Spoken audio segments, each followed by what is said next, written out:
Scripted ಅಂತ ನಿಮ್ ಮನೆ ಹತ್ರ ಕೇಳಿದ್ರು ಕಾರಲ್ಲಿ ಕುತ್ಕೊಂಡಾಗ ಜ್ಞಾಪಕ ಇದೆಯಾ? ಹಾ ಇದನ್ನ ನಿಮ್ ಕೇಳಿದ್ರು. ಮನೆ ಹತ್ರನೇ ಕೇಳಿದ್ರು. ಬಟ್ ನಾನು ಟಿಪ್ಸ್ ಎಲ್ಲ ಏನು ಕೊಟ್ಟಿಲ್ಲ ಅವ್ರಿಗೆ, ಯಾಕಂದ್ರೆ ನಾನೇನೆ ಬಿಗ್ ಬಾಸ್ ಸೀಸನ್ 6 ಅಲ್ಲಿ ವೈಲ್ಡ್ ಕಾರ್ಡ್ ಕಂಟೆಸ್ಟೆಂಟ್ ಹೋಗಿ ಬರೀ 2 ವಾರ ಇದ್ದಿದ್ದೆ. ಅವ್ರು ಎಳೆಯೋದನ್ನೇ ಹೀರೋಯಿನ್ಗಳನ್ನ ಕಾಲು ಎಳೆಯೋದು. ಡೆಫಿನೆಟ್ ಆಗಿ ಅವ್ರು ಹೇಳಿ ಬಿಡ್ಲಿ ಕಾಲು ಎಳೆದೇ ಎಳಿತಾರೆ ಗಿಲ್ಲಿ.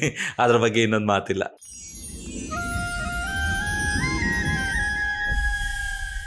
ನಾವು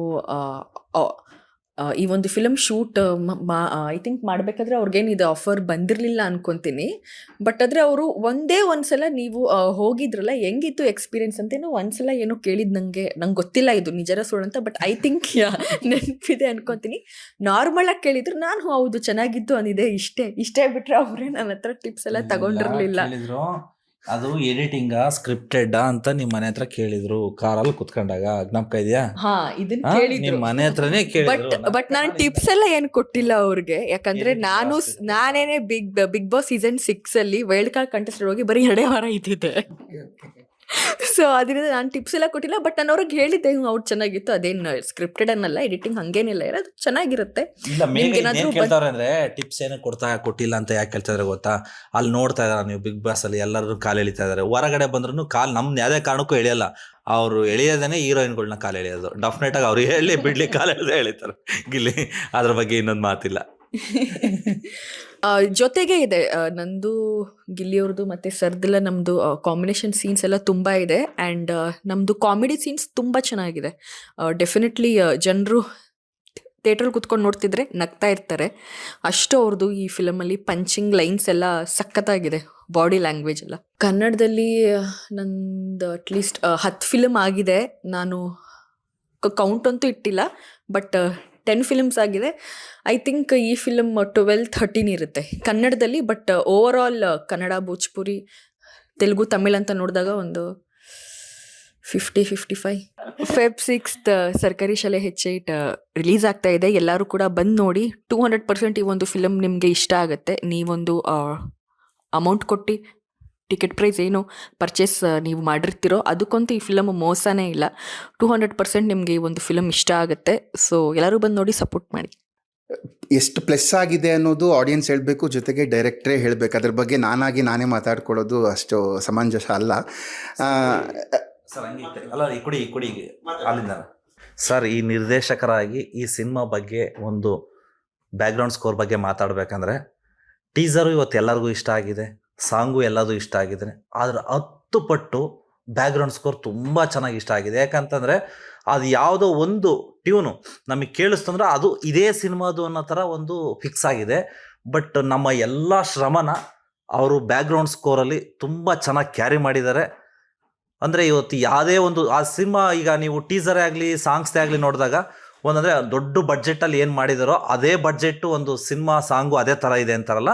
ಸೊ ಸಿನಿಮಾ ಬ್ಯಾಕ್ಗ್ರೌಂಡ್ ಸ್ಕೋರ್ ಕೂಡ ಅದೇ ರೀತಿಯಲ್ಲಿದೆ. ತುಂಬ ಥ್ಯಾಂಕ್ಸ್ ಹೇಳ್ತೀನಿ.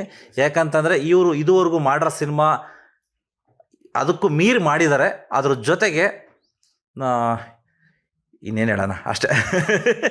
ಒಂದು ಸೀನ್ನ ಎತ್ತಿಡಿಯುವಂಥ ಕೆಲಸ ಮ್ಯೂಸಿಕ್ ಮಾಡುತ್ತೆ. ಒಂದು ಎಮೋಷನ್ ಇರ್ಬೋದು, ಒಂದು ಪ್ರೀತಿ ಇರ್ಬೋದು, ಒಂದು ದುಃಖ ಇರ್ಬೋದು. ಸೊ ಓವರಾಲಾಗಿ ಒಂದು ಆ ಸೀನಲ್ಲಿ ಏನು ಇದೆ ಒಂದು ಎಮೋಷನ್ನ, ಅದನ್ನು ಅಪ್ಲಿಫ್ಟ್ ಮಾಡೋದು ಮ್ಯೂಸಿಕ್ ಕೆಲಸ. ಅದನ್ನು ಡಾಮಿನೇಟ್ ಮಾಡೋದಲ್ಲ, ಅದಕ್ಕೆ ಸಪೋರ್ಟಿವ್ ಆಗಿ ಅದನ್ನು ಆ ಸೀನ್ನ ಎನ್ಹಾನ್ಸ್ ಮಾಡೋದಕ್ಕೆ ಹೆಲ್ಪ್ ಮಾಡೋದು ಮ್ಯೂಸಿಕ್ಕು. ಆ ಕೆಲಸನ ನಾನು ಅಚ್ಚುಕಟ್ಟಾಗಿ ನಿಭಾಯಿಸಿದ್ದೀನಿ ಅಂತ ಡೈರೆಕ್ಟ್ರು ಹೇಳಿದ್ದಾರೆ. ನನಗೂ ಸ್ಯಾಟಿಸ್ಫೈ ಆಗಿದೆ ಎಂಟೈರ್ ಸಿನಿಮಾ ನೋಡಿದಾಗ.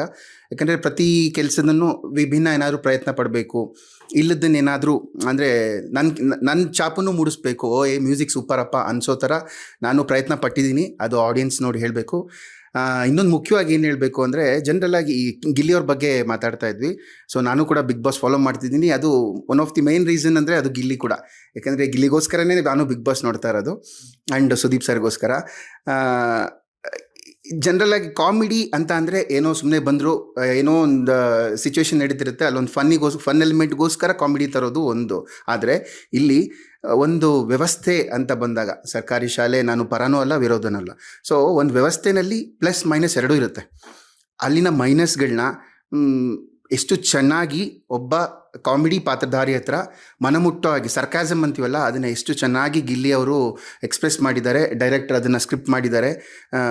ಅಲ್ಲಿನ ಮೈನಸ್ಗಳ ಬಗ್ಗೆ ಆಗಿರ್ಬೋದು, ಪ್ಲಸ್ಗಳ ಬಗ್ಗೆ ಆಗಿರ್ಬೋದು, ತುಂಬ ಚೆನ್ನಾಗಿ ಫನ್ ಎಲಿಮೆಂಟ್ ರೀತಿ ಜನಕ್ಕೆ ಮುಟ್ಸೋಂಥ ಪ್ರಯತ್ನ ಇದು.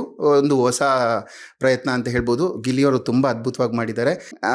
ಮತ್ತು ಸರ್ಕಾರಿ ಶಾಲೆ H8 ಸಿನಿಮಾ ಯಾಕೆ ನೋಡಬೇಕು, ನೀವು February 6th ಥಿಯೇಟ್ರಿಗೆ ಯಾಕೆ ಬರಬೇಕು ಅಂತಾದರೆ, ಖಂಡಿತವಾಗ್ಲೂ ನಿಮಗೆ ಒಂದು ಸಿನಿಮಾ ಅನ್ನೋದು ಒಂದು ಎಂಟರ್ಟೈನ್ಮೆಂಟ್ ಮೀಡಿಯಾ, ಥ್ರಿಲ್ಲಿಂಗ್ ಎಕ್ಸ್ಪೀರಿಯೆನ್ಸ್ ಸಿಗುತ್ತೆ. H8 ಅನ್ನೋದು ಏನಿದೆ ಅದು ವೆರಿ ಥ್ರಿಲ್ಲಿಂಗ್ ಎಕ್ಸ್ಪೀರಿಯೆನ್ಸ್.